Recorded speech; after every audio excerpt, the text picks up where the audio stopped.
Bugün belə bir video çəkmək planımda yox idi, amma qısa bir xatırlatma etmək istədim öz həyatımdan. Yenə təbii ki, toyuqlar və mən, çünki mən ancaq dədə-baba evində mən video çəkə bilirəm. Çünki Bakıda biraz bu mümkün olmur nədənsə. Hələ sistemləşdirməmişəm o baxımdan özümü. Bura gözəl günəş tapanda deyirəm, hatta bura mənimdir.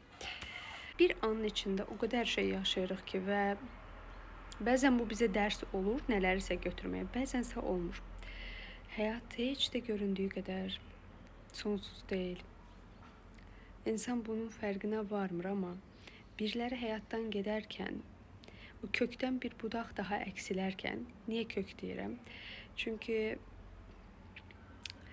hər insan ağacın mənə görə bir köküdür. Nəsildən hər dəfə bir kəs dünyasını dəyişərkən insan anlayır nə qədər o kökün zəiflədiyini. Çünki yeni gələn çox vaxt o əvvəlkinin yerini vermir, o bağı qura bilmir.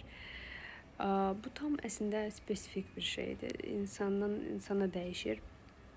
Amma mən hər dəfəsində ailə bağlarının nə qədər dəyərli olduğunun fərqinə varıram. Çünki o qədər doğma bir şeydir ki, insan düşünün, sizin o məsələn ilk əminiz olmasaydı, siz bugün yox idiniz. Onun yaşadıkları sizin həyatınıza birbaşa təsir edir. Hətta sizin həyatınızı da yaradır bir yerdə. Və ona görə mən artıq münasibətlərə belə baxıram, hörmət çərçivəsində. Fərqi yoxdur, mən o insanla yaxınam, çox vaxt keçirmişəm və ya az vaxt keçirmişəm, fərqi yoxdur. Biz eyni düşüncədəyik ya yox ki, çünki bu mümkün ola bilmir nəsil fərqinə görə. Önəmli olan hörməti qoymaqdır, sayğını saxlamaqdır. Çünki o var deyə sən varsan. Bunu unutduğun an böyük bir qaranlığa qərq olur insan həqiqətən.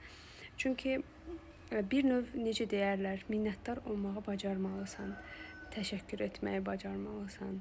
Özündə belə o ağacın o kökləri kimi sən bir budaqsan və sən kökləri unudub yox sayıb həyatına davam edə bilməzsən.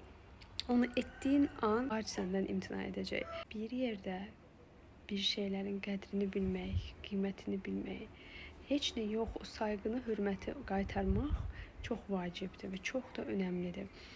Ümid edirəm həqiqətən də həyatımızda ən azından indidən sonra ya da ki yoxdursa belə bir şey var edə bilmən diləyi ilə köklərini qorumağı, həqiqətən nəslinə minnətdar ola bilməyi öyrən.